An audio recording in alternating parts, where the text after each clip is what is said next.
Welcome to Let's Talk Jets Radio.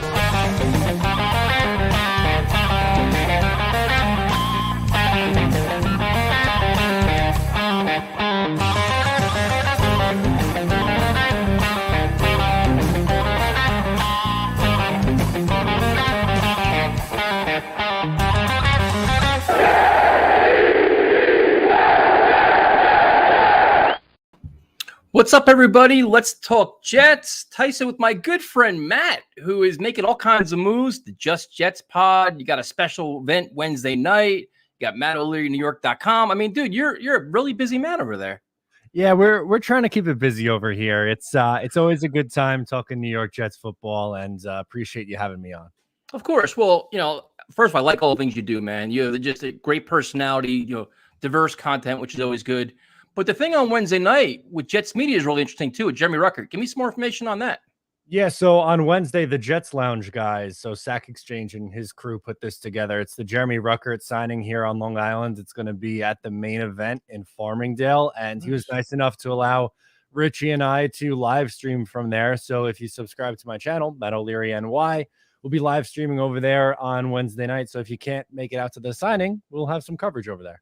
That's phenomenal. I'm definitely going to check that out. And it's really cool to see Ruckert, too, man, because he's embracing every aspect of being his fan and his dad. I mean, it's super cool. Yeah. Is it weird that I think I'm more excited to meet his dad than Jeremy Ruckert? That guy is just electric. I love him. Yeah, I love his energy, man. It's so cool. So, Matt, how does it feel to be covering a team with the most popular quarterback in America right now? I love it. I can't get enough of it. And in the grand scheme of things, does it really matter? No, but it's a fun internet story in July. Like I was saying to you before we got started, why can't we just enjoy this, get a laugh out of it? It's a fun internet story. I don't understand why there's so many people. I'm sure you see it who is like, oh, why are we talking about this? It's a non-story. Who cares? Dude. It's July, man. Let's have some laughs and, laugh about a funny situation. Dude, it's so funny to this is going to be a training camp distraction and how is Saleh going to answer? I'm like, if you're going to put that much analysis into the story, I'm like, go to the beach, man. Go to the beach. Go for a bike ride. You're taking things way too serious in July. Yeah, no, I'm totally with you there. It's in a few weeks, man. The helmets will go on. This will be a non-factor here. But when we're starved for football content, this is all we have. Yep. Well, I have a bone to pick with you, man. I actually have a problem with you. I want to let you know that right now. Okay. You're making these cocktail videos. And not once have you invited anybody by to come share one, taste them out. Is that going to be like a tailgate thing? You have a tailgate, we could test your cocktails. I mean, how do we know what they're good or not? This is a great point. So how about this? And the next time you're on Long Island, hit me up. I'll make you one. Okay. Or I'm sure, are you going to be there opening day? Of course. Yes, all right, sir. So then I will have to figure something out. Opening day. Do you have a drink of choice? A liquor, maybe? No, I'm going to let you choose. I'll let your specialty. I'm down for it. Okay, I'm in. Count me in for opening day. Because it's great. It's great content. I'm like, this is awesome. I'm like, how do we know it's good though? Because none of us are sampling it. So it's just we're trusting you, I guess, right? Yeah, I mean, maybe I want to keep it that way, but I think anytime anytime I have a party or I go somewhere and there's a party, I always become like the bartender. Like I was at my girlfriend's cousin's 4th of July party, and I ended up being the bartender making everyone's mixed drinks, but they liked it, so I guess we'll count that as well. Well, you got to test then. The home opener, you have a test. So just so you know. Love it. So a little training camp preview, like you said, they're reporting in a couple of weeks. And in terms of storylines, I think I already know what the biggest storyline is going to be, especially over the last week. It's already starting. Not Zach Wilson. It's Mekhi Becton and his weight, where there was rumblings that a mandatory minicamp, he wasn't at the target weight. People are like, fans like, no, you're just being cynical, things like that. Boomer Esiason hinted towards it. Then I think Dan Graziano hinted towards it. And then Connor Hughes doubled down and said, listen, I have sources that told me he definitely was nowhere near where he was supposed to be. To me, I think it's becoming a story, even though we don't want it to be. And I hope when training camp report day comes, he's at his target weight. But what are your thoughts so far? Yeah, it's complicated. I think the truth probably lies somewhere in between both extremes. Like you have a lot of people on one side saying, oh, like he's ballooned up, he's over 400 pounds. Then you have the people who they're going to be on the player's side no matter what. Yep. It's tough though, because you see the workout videos and the pictures come out and it looks like, okay, like this guy's in pretty good shape. But at the same time, it's not just one reporter who's saying it, it's multiple. Yeah. So I think you have to put some stock into that. What I've tried to preach all along is I don't think this becomes an issue until training camp. So that's my cutoff point. Like I'm not worried yet, But if we are at training camp and he is still either A, not good to go and can't be on the field, or B, the weight is still a topic of discussion and an issue, then that's when I'm hitting the panic button. I'm not quite there yet, but it's starting to become a story here. Yeah, I think the Jets are very clever when it comes to leaking stories to the media. If anything, they may be trying to do is to kind of maybe give him more kick in the ass. Like, listen, man, come to camp in shape. Try to keep him like on track to where he is. But I'm in the same boat you are. Like, listen, until he starts missing practices, or until there's literally like a problem where he can't play or he's not, where he want to be, then I'll start worrying about it. And that's when they start putting the pads on. You know what I mean? Because he's missed a long period of time so far. It's been a very, very long time. Like week 1 of 2021 feels so long ago now at this point. But yeah, to me, like I said earlier, I think that was my cutoff point. Like if it gets to training camp and he still can't be on the field, then I think it's time to worry. But I don't know, the offseason videos that I've seen of him and the work ethic he seems to be putting in with Duke, to me, I want to take that as a positive at least. And I think if he's anywhere close to what he was as a rookie, I'd be pretty satisfied with that. The one interesting thing is, and this is probably just because I'm just like nitpicking, all the videos he's shown, it's basically playing as a left tackle. He's always going to the left, he's running to the left, all that stuff. I'm like, wow. I'm like, if the goal is to have him play right tackle, I wonder how much difference the training would be if he has to kind of, accommodate his training to that, or if it doesn't really make a difference. That was one thing I've been kind of fascinated by watching like the workout videos. Yeah, that's a really good point. And any of the videos that I've seen too, it seems like it's on the left side. Now, my assumption obviously was that I think George Fant is going to end up being the left tackle and Mekhi will play on the right side, which no issue there. I think the right side of Becton and AVT, if both those guys are healthy, could be really good, especially in the run game. But maybe they are really buying it, and they being the Jets, maybe they're really buying into this being a competition. Like Mekhi has every chance to win this job. I don't know if I necessarily buy that. I think with how Fant played last year, and he's a better pass protector. And I think it makes the most sense to have your best pass protector protect the blind side of the quarterback. So if I was if I'm a betting man, I think it's going to be Fant playing on the left side here, but maybe they're really going to give Becton every opportunity to win that job, and he wants to be ready for it. That's my only explanation there. Yeah, I mean, it's going to be really interesting. And I think in terms of like early storylines, I think another potential one could be George Fant in the contract. I mean, I think that it's been rumored that he wants a new deal. There's rumors that they were negotiating on a deal, but nothing's done as of yet. Can you see that potentially being, the media, when things are so quiet right now, the media start digging up stories. Like, we got to find something to get headlines. Could that be a potential story early on in camp? Yeah, I definitely think so. I mean, he's made it pretty clear on social media. He was tweeting, I think it was when Minkah Fitzpatrick signed his contract. He was tweeting like, oh, it must be nice. And obviously he wants to get paid. He wants to get extended. And he's played really well with the Jets. I think he's exceeded my expectations. He was a right tackle his first year.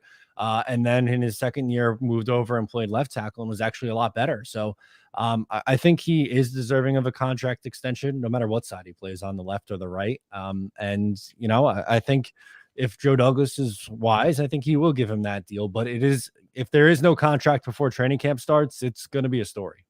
Yeah, and I think as you look at, the storylines early on, I think there's not a lot, because there's not a lot of just, there's not really any super heated position battles other than like Becton and Fant. It's kind of like a quiet thing where everybody, Zach Wilson, how much is he going to prove? But is there like 2 or 3 players that have a lot of pressure on them this training camp to step up and show up and maybe either earn a starting spot or just earn a spot on the team? Yeah, I definitely think so. Besides Mekhi Becton, I mean, Denzel Mims is one that gets talked about a ton, and for good reason. Is another polarizing player. You have a lot of fans who are completely done with him, and you have another section of fans who are still extremely high on him. I think he will be fighting with Jeff Smith for one of the last roster spots at the wide receiver position. And, he's someone who I liked a lot coming out of Baylor, and I thought he had a pretty good rookie season, but last year was just a disaster in every sense of the word. Really, really bad. So he has a lot to prove going into training camp.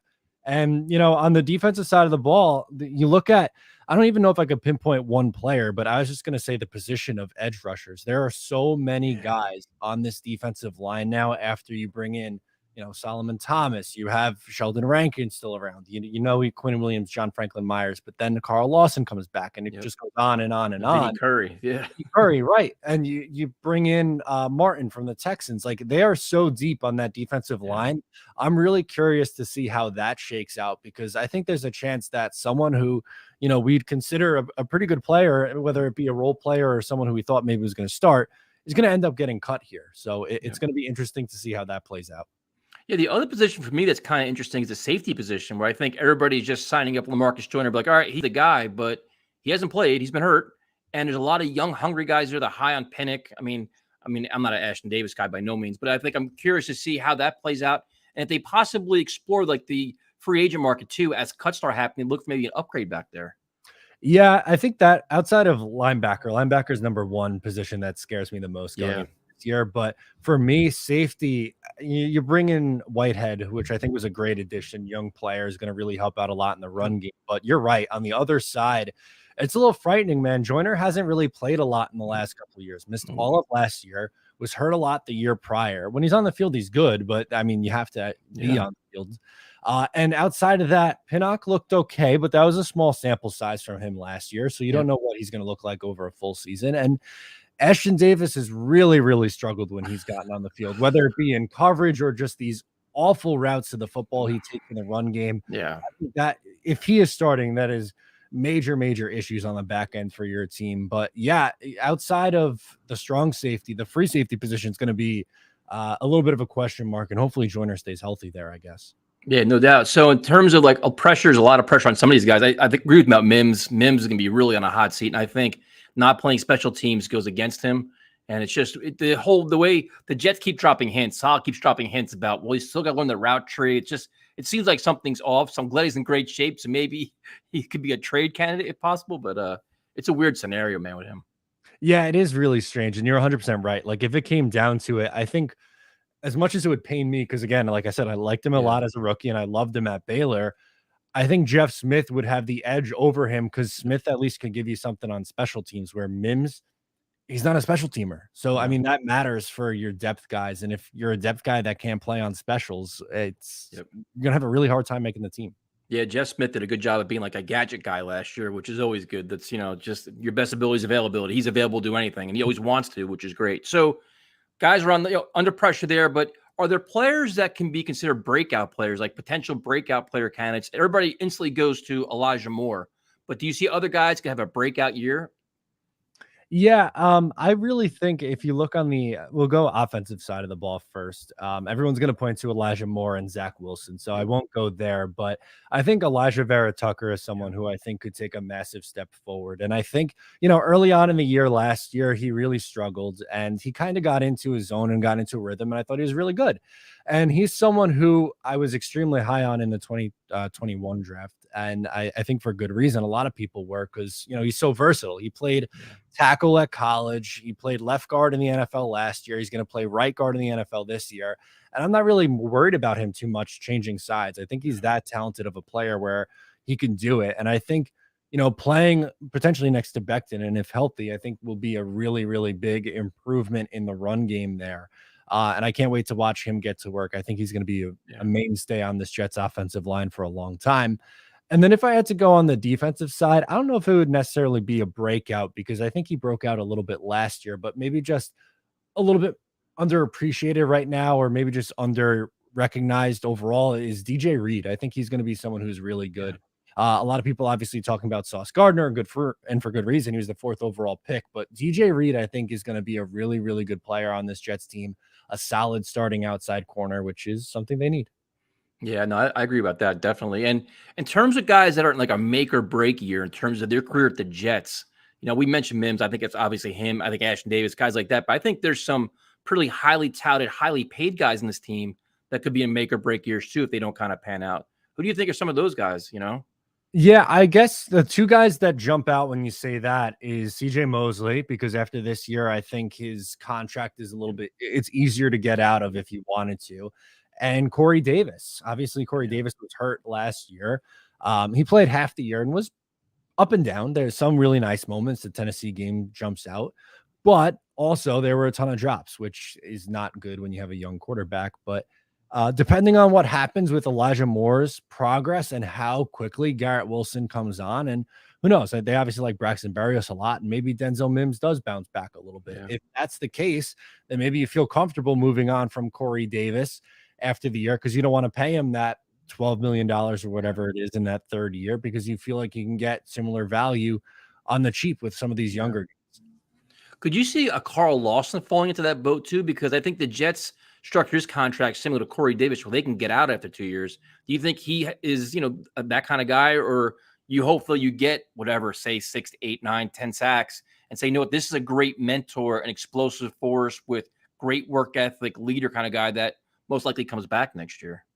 Yeah, I think it's really dependent on health. If he is healthy, which all signs seem to be pointing to that, I think he's going to have a really big year. So I don't necessarily think if he plays well, obviously, I don't think it makes a ton of sense to move on from him. But if he's banged up again or misses a year, then sure, of course, that's something that you can get out of. But he's not someone that I necessarily circle and say I'm looking to get out of this contract after this year. Again, it's kind of all dependent on how they perform in 2022. But I just think because of the defensive line depth in general, to me, I look at two things with Carl Lawson, with him coming back. I think he's someone who I look at as he's going to thrive. He's going to come back and be good with Quinn Williams and Franklin Myers and the rookie and Jermaine Johnson. With Davis, I almost think like Elijah Moore and Garrett Wilson have the chance of passing him by.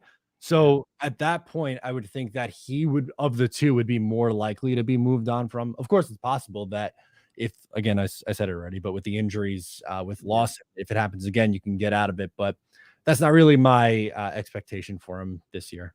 Now, an interesting player, and it kind of like depends on who you ask, is Quinn Williams, who is for some is a fan favorite and for some is considered like disappointing. But now he's entering the point where it's like you're almost in that contract time where you want that big, they picked up the option, which was smart. But now it's like, is he a $20 million year player? And what time does he prove it? Or what time do you consider, hey, you know what? He's not really where he thought he was going to be. Do we consider trading him at the trade deadline or in the offseason? Is this kind of that year for him where he's got to really like become that Pro Bowl dynamic guy that's supported by a lot of guys around him? Or what do you think about Quinnen? Yeah, Quinnen's an interesting one because you're right. There's people who tell me they think Quinnen Williams is a bust. There's other people who think he's a top 5 defensive tackle right now, which I think both of those statements are kind of crazy. I think the answer is kind of somewhere in the middle here. I think he's a good to a very good player, but when you're taking 3rd overall, the expectation is for you to be great. So I don't necessarily think it's unfair to say that we're expecting more out of him this upcoming year. And I think he could do it with the Jets finally having an edge presence. That's going to help him out a lot. With John Franklin Myers moving back inside, which I think he's a better rusher on the interior than he is as an edge rusher. I think that's only going to help him. And if those numbers get up, he's going to get paid. And I think, he's someone who should be a building block of this team. He's a young guy. I know he wasn't drafted by Joe Douglas, but it's a little bit different because he gets after the quarterback where these guys like Jamal Adams was a safety. He was never going to pay Jamal Adams. Leonard Williams, he was never going to pay because you drafted Quinn Williams a couple years after. I think if one of the McCagnon guys sticks, which Quinnen's pretty much the only one left, I think it would be Quinnen, but I'm confident in him going into this year. Yes, I think he needs to improve. No, I don't think he's a bust, but he has a lot to prove still in year 4. Yeah, I think to me, he's like similar to the Zach Wilson in terms of the Jets did a really good job of building around him now, where it's like for in the past, it's like, well, he doesn't have this, he doesn't have that. Well, listen, now you have, like you said, John Franklin Myers next to him. You could have an outside rush, a much improved secondary. Like the overall defense can be better. He's got many more chances to thrive, especially with all these different guys you can rotate in and out next to him and around him. I mean, he should be able to really just feast at times, I would think. Yeah, I would think so too. And, that's such a good point with the amount of guys that they have to rotate in. In theory, he should be fresh more often than not. It's not like you're going to have to run him out something crazy like, I don't know, 85% of the snaps in a game because they just don't have the depth. They do. They can keep him fresh and play him, I don't know, hopefully something like 60% or 65%, somewhere in that range, keep him a little bit fresh. And then, rack up some of those sacks because the guys we mentioned earlier on the edge are, getting after the quarterback and the quarterback stepping up in the pocket right into Quinnen's arms.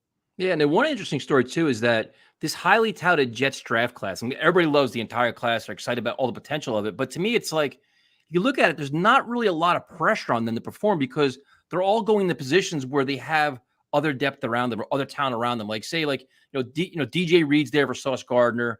You have, Garrett Wilson's going to an established receiving corps, which is crazy to say as a Jets fan because he's never had any receivers. But, Michael Carter's there. It's like you have all these guys. If there was one rookie to say, you know what, there is probably more pressure on him than anybody else, who do you think it is? Oof, that's a tough question. I think you're right. There's a lot of the Jets drafted guys where they have depth at. I think I might go Breece Hall here because I think he's the one who's going to get the most playing time out of everyone. Now, obviously, Sauce is going to be a major, major factor, but you look at, for instance, like for my day job, I work for Odds Checker, which is they an odds comparison site. And I'm always looking at for the NFL upcoming season, like Rookie of the Year odds. And right now, Breece Hall is the favorite to win Offensive Rookie of the Year. And the reason for that is because he's expected to be a major focal point of this offense, and the quarterback class wasn't very good. So the fact that he has that kind of expectation, not just from Jet fans, but just from a league perspective. I mean, he was the #1 running back in this class. Yeah. And while I like Michael Carter a lot, I think Breece is going to be the one who's getting more of the reps. I think the pressure's on him for him to come in and perform right away because, like you said, with someone like Sauce Gardner, yeah, there's very high hopes for him, but you also have DJ Reed. And for someone like Jermaine Johnson, you have someone like Carl Lawson. Yeah. So to me, the one that I think stands out the most is Breece, and I think the pressure is going to be on him. Yeah, I completely agree with that. But it's a good spot to be in. Like, it's nice to say the Jets have depth for a change. We're not saying, you know what, Garrett Wilson's got to catch 85 passes and get 1,000 yards. Like, they can get acclimated to the NFL. They can get comfortable in the system, and we're not all expecting crazy things. I mean, the only player I think that has some more expectations based on fans I've talked to is kind of Jermaine Johnson. Everybody's really, really high, but they're like, oh, maybe if he can pull off 10 sacks this year. And I'm like, man, 6? Like, let's let him get used to the NFL. Like, let's not to mention the platoons, like how much time is he really going to get? When's he be on the field with Carl Lawson and all these other guys? But I'm like, so, let's keep it within, we haven't had a 10 sack guy forever. Now all of a sudden he's coming as a rookie and get it, Yeah, I agree with that. If you're expecting him to come in and give you 10 sacks right away, unfortunately, I think you're going to be sorely let down in this upcoming year. I agree, 6, 7 sacks, somewhere around there. Well, I think his biggest impact is going to be in the run game in year one. I think that's his strength right now. And I think his pass rushing technique needs a little bit more work, which is fine. I mean, you hopefully have Carl Lawson back and healthy. You don't need him to be a double-digit sack guy right away. And these pass rushers, they usually take a couple of years to develop a little bit. So if your expectation is for him to be a 10 sack guy in year one, I think you're mistaken. Yeah, you're 100%. I'm the same way, man. Like, because usually what the NFL will do is they'll figure out the moves early on that they always go to. They stifle that, and then you got to figure out how to adjust it and adjust and adjust. And it's like, it takes time, man. That's just experience and time. And that's usually year 2, year 3, they start taking off. One interesting thing that I want to get your opinion on is, the Jets training camp overall, the physicality of it. Like last year, I went to a bunch of practices. People have talked about it where it wasn't as physical. It was more, I'm not going to say laid back. It was a quality camp, but it was maybe you lack some of that intensity or that, the physicality you want to see. Now, year 2, maybe Saleh's learned some things, but also you're starting off the season with a very difficult part with teams that are smash mouth teams. They're going to come after you. They're going to hit you. Like that's your mentality. AFC North, don't mess around, man. Like, so do you think Saleh adjusts anything, or maybe they change the tone of camp a little bit, just especially because of who you're facing early on? Yeah, that's so tough because you got to find your happy medium because you don't want to go too light where you're at the point in week 1 you're not ready to compete. Yep. But at the same time, you don't want to overdo it and get hurt because recently the Jets have found themselves in honestly both spots. Last year they were super, super injured, and then it felt like some weeks they just weren't ready to compete. And I don't know if that was training camp or practice level or what. So it's a really, really difficult thing, but I think I lean more on the aggressive side. And that's just because, like, for once the Jets finally have some depth. So if God forbid there are injuries, I think you just have to deal with it. But the intensity needs to be a little bit higher because too many times last year it just felt like they were laid back and, they were down 17 the game early and it was, okay, that's just, it is what it is kind of thing. But you're right, especially your point about the AFC North. Those teams don't mess around. Baltimore in week 1, sure, it's not the early 2000s Baltimore, but this team could still play defense. They love to run the ball, and it's going to be a tough matchup, so they got to be ready to play. Yeah, that was one of my biggest criticisms of the Jets in the last few years. It's always like, when they played a hard physical team, they always got pushed around. Never said they quit, but there was just like the effort starts to get questioned a little bit. Your arm tackling, you're standing around, and I'm like, at some point the team as a whole got to take the next level. But like you run smash mouth with with the ball, but against like start stopping the run, become that physical team, especially in the Northeast team, man. Like you got to establish your identity a little more. I'm hoping that reflects maybe more in training camp as well. I'm not really sure, but I think it's a story to watch. But in the injuries too, obviously, but with the depth, I think you can maybe push them a little bit harder. I'm hoping at least. Yeah, it'd be nice because, as you said, like it's far too often it feels like they're just being outcompeted on a week to week basis. Yeah. And there's obviously more so last year and years prior, there was a talent gap. And when there is a talent gap, you can't afford to come in unprepared or soft in these games. And too often they were coming in that way. So that's got to change this year. Especially now with it's like a young impressionable roster too. You have this influx of young talent. What you're molding right now is your future. So if you set that tone, set that barrier now, then that's something you could build off in the years to come. So in terms of the roster, what would you consider the strength of this roster? Is there a position that you'd say, you know what, that's truly a position of strength? I think both lines, the offensive and defensive line, which is a good place to be. For me on the offensive line, obviously you brought in Laken Tomlinson, who was a Pro Bowler last year, is a quality left guard. And, AVT, I thought, was up and down as a rookie, but right guard was a really big issue for this team last year. So you're going to get an upgrade there because you're moving Vera Tucker to right guard, and then you're putting a Pro Bowler at left guard. McGovern's fine. Fant was really good last year. And then, knock on wood, if Becton is back and healthy, with how he was as a rookie in the run game, I think that right side of the line could be dominant in the run game. And I think, if everyone's healthy, they could be close to a top 10 offensive line in football, which would be huge. And then, defensively, we ran through it on the line. They just have so much depth there, and they could rotate these guys and keep everyone fresh. And they might not have that one star who's going to give you 15 sacks, but they're just a really deep unit and can beat you a lot of different ways. So I think, on Sundays, we're going to be paying close attention to both the offensive and defensive line of this team. Yeah, it's funny because I was talking to whenever you go to barbecues now, everybody's like, "Oh, you're Jets." And like you start talking about the position groups. I'm like, you feel like you finally feel comfortable in some groups. Like even like the secondary may be young, but there's like young talent there. Like talk about the defensive line, offensive line, wide receivers.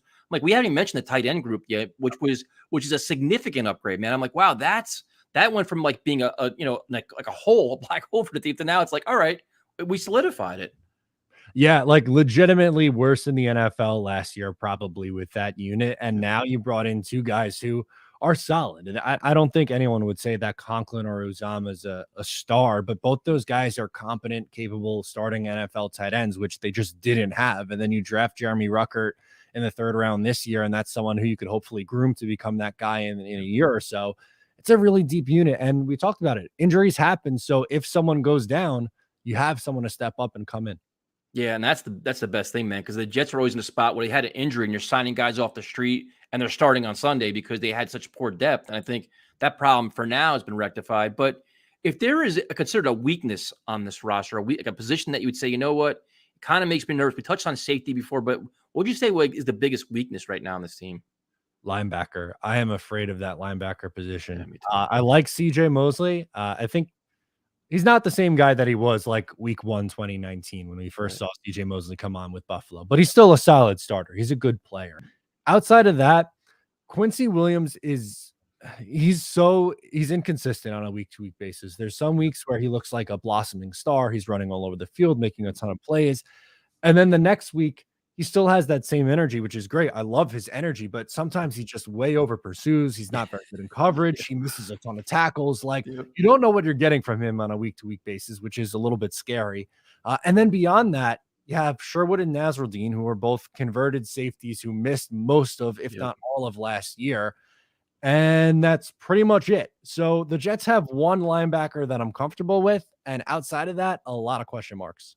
1000% agree with you. That is my biggest concern. And I like CJ Mosley. I like him a lot. He gives you heart and soul to the team, but I'm like, you're one injury to him away to be in a deep trouble there, man. I mean, it's like, it could be an abyss over there. And I'm thinking, this is kind of my next question is, I think Joe Douglas obviously going to tinker to the roster. He's been trying to make moves. We know it's Quan Alexander and guys like that. Who are some guys that you can see them maybe considering? Because I think my personal opinion is I want a backup tackle because I'm not ultra confident what's going to happen with Beck and everything like that. Maybe a safety, maybe a linebacker. Like, what other kind of positions can you see maybe they addressing with cuts in training camp? Yeah, Quan Alexander, I think, is a name that's been brought up a lot, and for good reason. One, because linebacker's a pressing issue, and number two, he's familiar with Robert Saleh and this defensive scheme. So I think that's a no-brainer there. And I agree with you with tackle. I think they could still probably use a swing tackle and some insurance if Mekhi Becton isn't good to go. And Riley Reef is a name that was brought up a little while ago. Who I think would be a good fit. He has starting experience. He's played on both the left and the right side. I think adding another tackle would be really important because you don't want to be in a position where you have to start a rookie in Max Mitchell, who's taken in the 4th round as a developmental guy. I don't think you want to play him this year. And Chuma Doga and Connor McDermott, I am not confident in at all. So you need some veteran depth and someone who can play. Yeah, I completely agree, man. And I guess the biggest story, I think, other than what we've already talked about, will be obviously Zach Wilson. Year 2, coming off a rocky rookie year. What are realistic expectations just going through training camp? Like, what are things that you want to see? Obviously, the preseason you don't see a lot. You're running a vanilla offense. There's only a couple games now he's probably going to play in. I mean, what do you want to hear or see out of training camp with Zach Wilson? Yeah, for me, I think it's the decision making. I think you just want to see him processing things faster and getting the ball out quicker because too many times last year, he was holding on to it for too long and things were a little bit, happening a little bit slow for him, which is expected. He's a rookie. But I think he got better with it as the year went on. Last year and down the stretch when he returned from injury, he did look better. And I think it's just building off of that momentum and confidence and just being more consistent with it.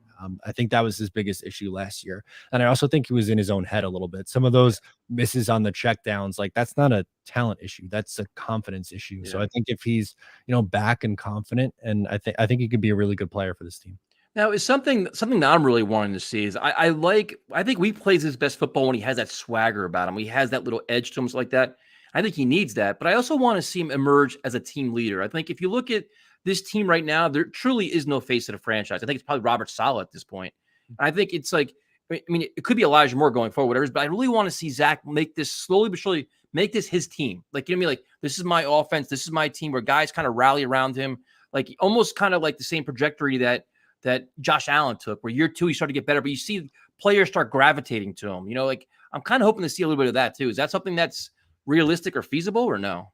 I definitely think so. I mean, last year they named him a captain, which I don't think they would have done if they didn't think that he had those leadership qualities. I know technically he wasn't a captain at BYU, and that was a little bit of controversy. But anything about BYU, they have a ton of older players, guys who go out on missions and then come back, and they're like 26 years old playing football there. And those guys are usually the captains. So it wasn't that Wilson wasn't well respected in that locker room. It was just an age thing comparatively to the rest of that team. But I think he can be a leader. I think he can be a little bit more vocal. And I think, he has that personality. It's a little bit different than Sam. And I don't want to turn this into like beating up on Sam, but he was more of like a quieter, reserved guy, where I think with Wilson, he shows a little bit more personality. And I think that could, help in the huddle and in the locker room and stuff like that. And I agree with you. I think it would be important to see him really take control and say, this is my team. Let's get this thing going. Yeah, I want to see him just have command of the huddle and just come out, and they're just like, just have that energy, momentum that he can build throughout the season and keep growing as a player, as a leader. The other thing is, in terms of, year 2 for Coach Saleh, I think last year he benefited by no expectations. We expect them to suck, and they did. They had a lot of growing pains, a lot of learning curves, but he got a pass for a lot of things. What do you need to see him improve, starting, early on in training camp, and what kind of things you want to see out of Saleh going forward? Yeah, so it was funny. Before coming on, I was writing an article about Robert Saleh and things he needs to improve on. The one thing that I read your mind, man. See, you did. We're on the same page here tonight. I think what he does well is 2 things that he does really well. I think players love playing for him. He's a player's coach, which is good. That matters. And I think he's very good with the media. I like the answers that he gives. And I also think that matters for a coach long term. But things where he needs to improve on, game management was really, really, really bad last year. Too many timeouts in bad spots. They weren't on the field and lined up in time. They were in the wrong formation. Too many men on the field. Like simple little things that were just oversights. And I'm hoping that's something that could improve on going into this year as just more experience and more repetitions. You kind of, you got your feet wet with it last year, and now you're really getting a look on how things are done in the NFL.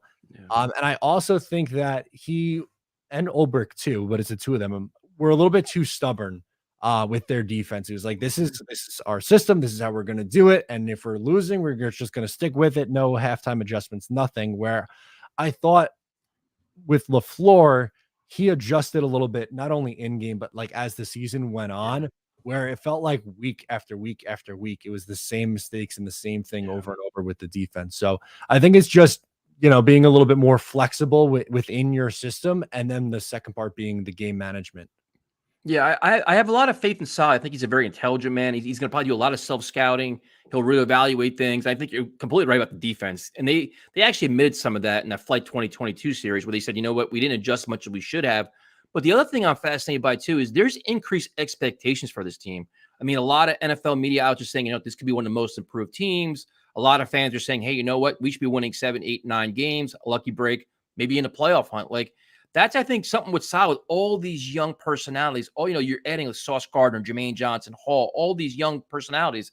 I think he has some challenges, too, in just kind of managing those expectations and keeping these guys from, even though you're the Jets that haven't won, anything in the last few years, but keeping everything grounded and keep everybody focused, too, though, right? Yeah, I definitely agree. And that's a tough part about being, a coach in the NFL is you have to keep everyone, head on their shoulder. You don't want to get up too high and you also don't want to get too low. In the same breath, almost on the opposite side though, but I like a lot with something we saw with Sauce Gardner is they started to ask him like, oh, this team hasn't made the playoffs in so long. And he cut him off and was like, we weren't here for this. So while this team is very young, it's almost like they're naive in the sense that like they don't know they're supposed to suck. They don't know that the Jets are like a, historic, like a laughing stock or, the punching bag of the league. Like, I think they want to change that narrative, and that's the culture that they're building. And that's what I wanted to link it back to. I think that Saleh is doing a good job of building up this culture. It's not like an Adam Gase culture. It's not like a Todd Bowles culture. It seems like they're actually building something here and they have an identity. And I think it's just, sticking with that and seeing this out. And now with more talent, I think they should take that step forward and, win 7, 8, maybe 9 games if things break right. Yeah, I think that's probably the most impressive thing about watching all like the offseason interviews, whether it's a rookie, a newly signed free agent, or even the current players, where it's just all the same mindset, man. Hard work, team first, grind it out, find ways to win. Like, it's impressive, man. That's the culture you want to change. I think when you bring in all the players that have high character, high work ethic, all that stuff, you slowly mold that and you can grow off that, which is phenomenal. So then you're saying expectations. And I think we talked about this, after the draft, but it's like, what's realistic for this team? I mean, we talked about improved depth. They have a lot of talent. You expect better from Zach Wilson. You expect better from Saleh. Is 8 wins or 7 wins? Like, what's the floor for this team? Like, is it really 6, 7 wins? That's where we should start at and grow from there? Yeah, I think because you have to keep in mind like injuries and just like guys get banged up. So right now on paper, yeah, everything looks great, but some guys are going to get banged up, and I think the floor is 6 wins. If it's less than 6, something went really, really wrong this year. And I think the question's then going to be on, is Joe Douglas the right guy? Is Robert Saleh the right guy? Is Zach Wilson the answer? Like, if you're anywhere under 6 wins, then those questions are going to start to come up. And I know people don't like to talk about it, and they don't want to say, oh, Joe Douglas has to be on a hot seat, or that maybe Robert Saleh isn't the answer, or that maybe Zach isn't the answer. And that's not me saying what I think is going to happen this year. I think they're better than that. But if they're in a situation where they're picking top 4 again, the offense doesn't look good and the defense is struggling again, well, like, what are we going to do? Keep running this thing back? So I think if it's anything less than 6 wins, you have some issues. I think the absolute ceiling is 10 just because of how the schedule is tough. Like, I hate the excuse of people bring up, oh, the schedule's tough. There's no way they're going to win 7 games or whatever people are predicting.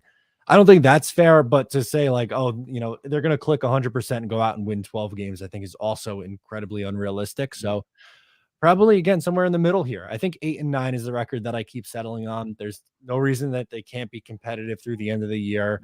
Win a couple of divisional games, split with Miami and New England. Is that really asking too much? Sure, you're probably going to have a hard time with Buffalo. They're the Super Bowl favorite for a reason, but you're on the same playing field with Miami and New England now at this point. You can't go 0-6 in the division. Just be competitive with these teams.